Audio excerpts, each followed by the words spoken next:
Behind every great superhero, there's an equally great villain waiting in the shadows to stab that hero in the back. And even though our heroes always end up beating the bad guys and saving the day, it doesn't mean the villains are gone forever.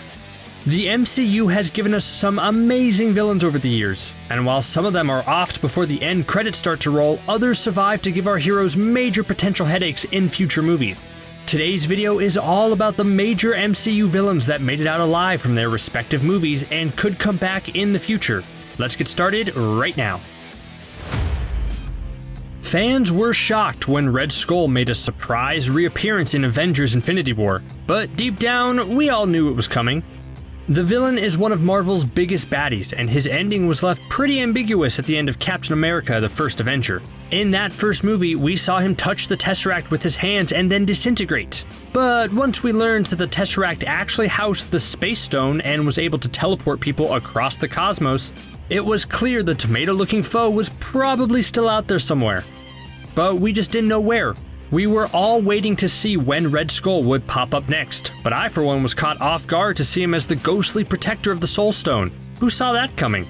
And with confirmation that the Red Skull is now free from his guard duties since the Soul Stone was taken, we're back to waiting to see where Red Skull is going to return. He's now potentially even more powerful than he was before with his new ghostly abilities, which is great news for fans of the character, but probably bad news for our heroes. Could we see him return to Earth to seek vengeance on those who wronged him? Or will he stay in space and become a cosmic bad guy? That's a lot of options available. Captain Marvel made the more heroic choice by sparing the villainous Yon-Rogg at the end of her movie and sent him back to Hala so that he could deliver a message to the Supreme Intelligence. And although this was probably the right move, it does mean that Yon-Rogg will have time to regroup and come up with a counterattack in a later movie. The biggest question regarding Yon-Rogg is what he's been up to all this time.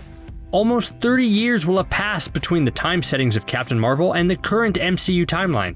So unless Captain Marvel 2 plans to be another prequel set in the early 2000s exploring Captain Marvel's early days, then we'll have to answer what Yon-Rogg and the Supreme Intelligence were up to and whether the long wait for revenge has been worth it.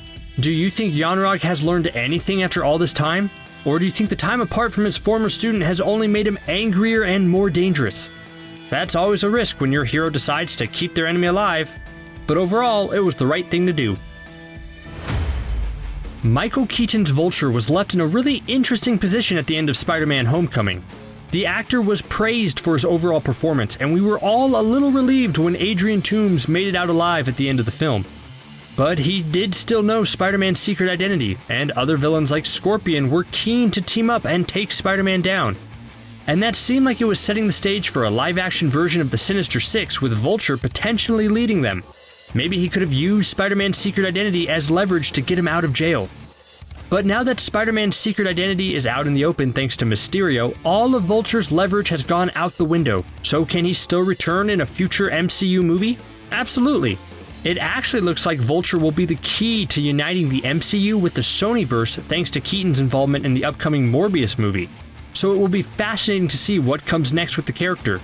Based on the quick shot of him in the Morbius trailer, it does kind of look like he's forming the Sinister Six, but for the Sonyverse, doesn't it? Has there been any villain in the MCU as universally beloved as Loki? He's always been the gold standard for villains in the MCU, and his journey from tragic villain to sort of redeemed good guy was absolutely fantastic to watch. But it didn't last long. Once he fully joined his brother, Thanos showed up and choked the life out of him. And at that point, I'm sure we all hoped this was another example of Loki faking his death to get out of a tough situation. But as the movie went on, it was clear that the Loki we'd come to like as a sorta good guy was now gone forever.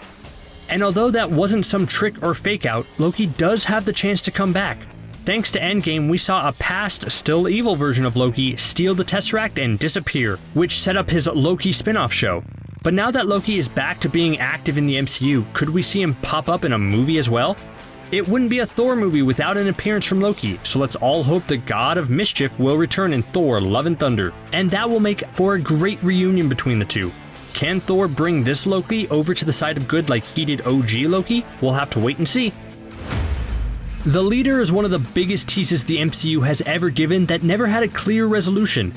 In The Incredible Hulk, Bruce meets up with Samuel Stearns, a cellular biologist who ended up making a temporary antidote for Bruce's condition.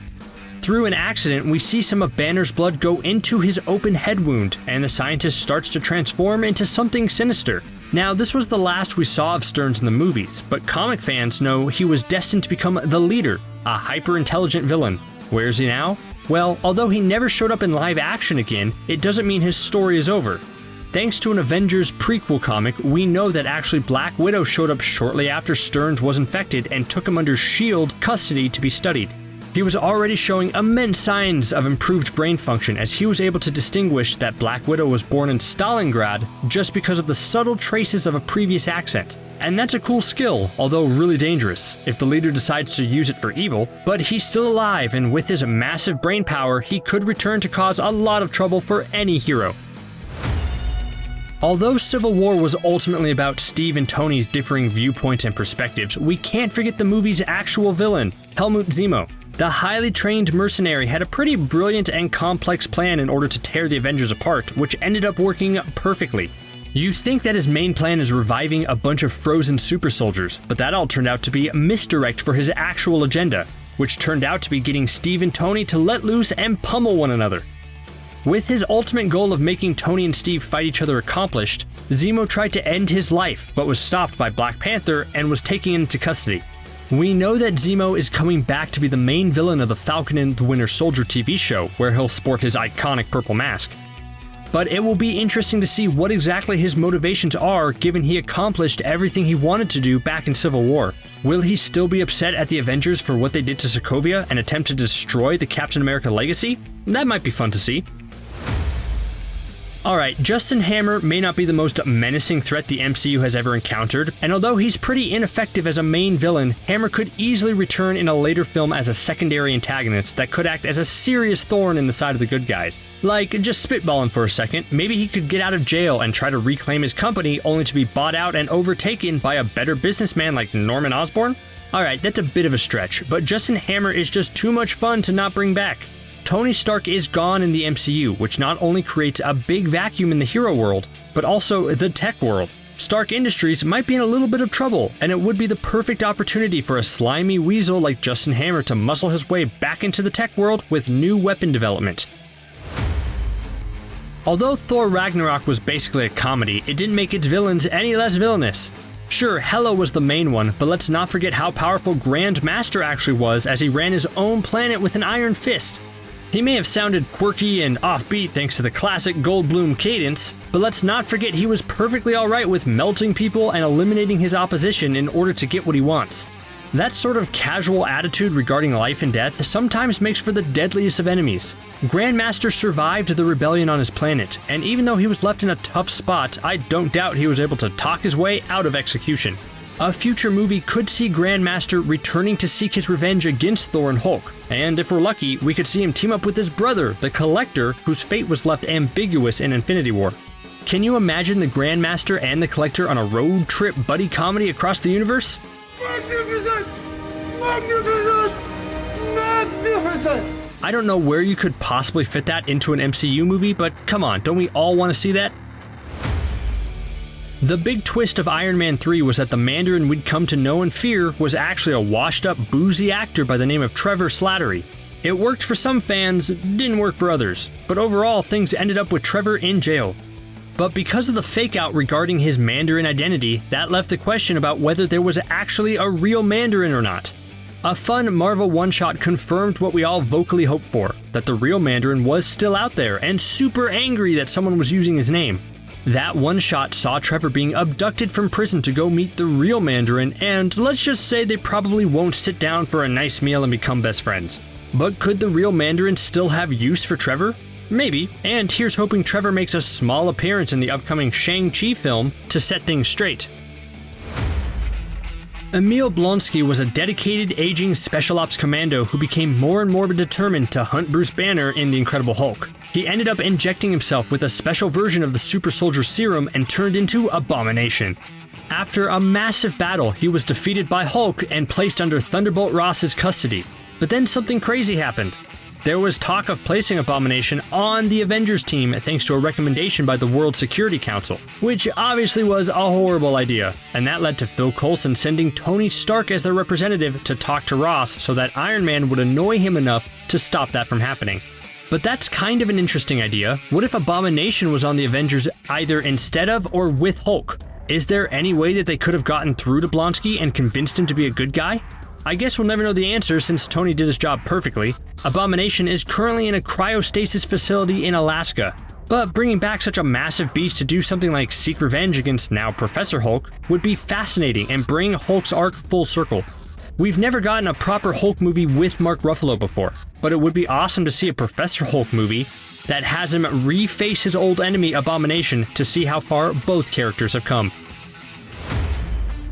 Aisha is the Golden High Priestess of the Sovereign, who originally hired the Guardians of the Galaxy to protect Anilac's batteries, and then proceeded to flirt with Star-Lord. But after Rocket stole some of those batteries, Aisha ordered the Guardians to be hunted down and killed.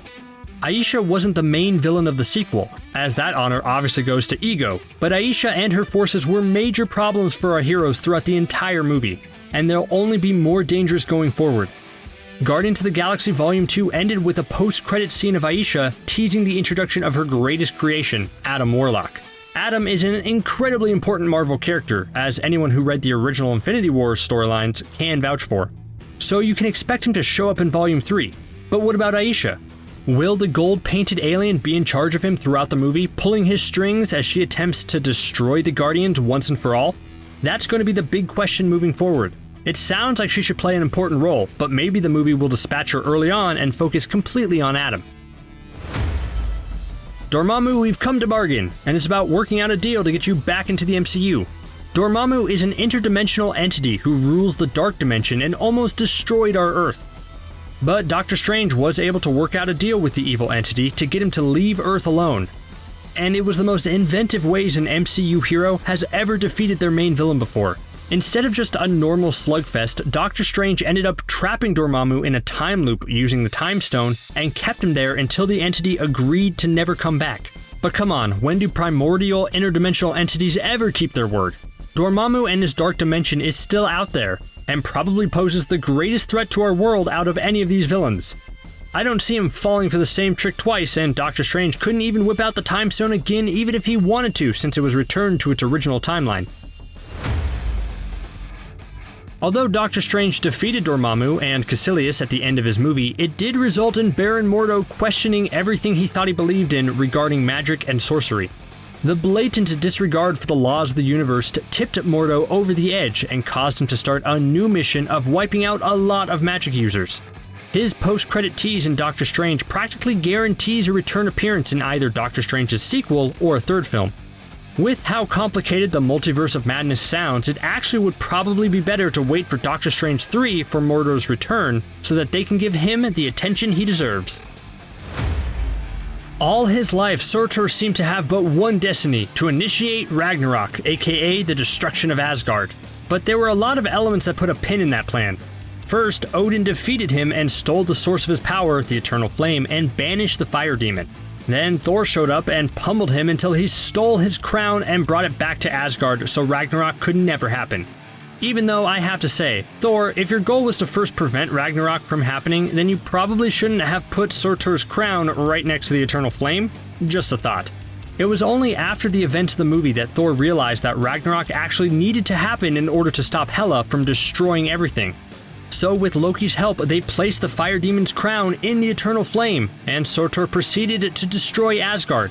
But was the villain destroyed too? We hope not. He had an awesome design and even a more awesome voice. And we hope he's still out there just so we can see Hulk try to smash him again. Ghost's story from Ant-Man and the Wasp was left tragically unfinished. Although she was the main bad guy in the Ant-Man sequel, we slowly learned more about her and found that she wasn't exactly a villain.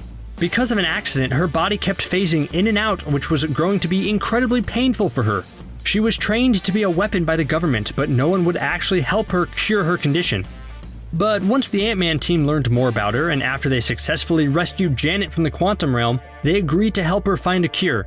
But we know how that turned out. In the middle of Scott's trip to the quantum realm to collect energy to save her, Thanos snapped his fingers and then boom, 5 whole years passed. I hope Ghost was one of the ones who was snapped away, or else she probably didn't survive in the time before Ant-Man came back. And now that everything's back to normal, will Ant-Man and his team continue to hunt for a cure for Ghost? That would make for an interesting plot for the third movie. I at least hope they mention her, because it would be weird if she's one of those villains who's just never heard from again, given how important she was in the second movie. Which villain do you want to see again in the MCU? Do you think any of them could come back to pose a serious threat? Let us know in the comments below, and be sure to hit that subscribe button for more awesome MCU content like this. Thanks for watching CBR, see you next time.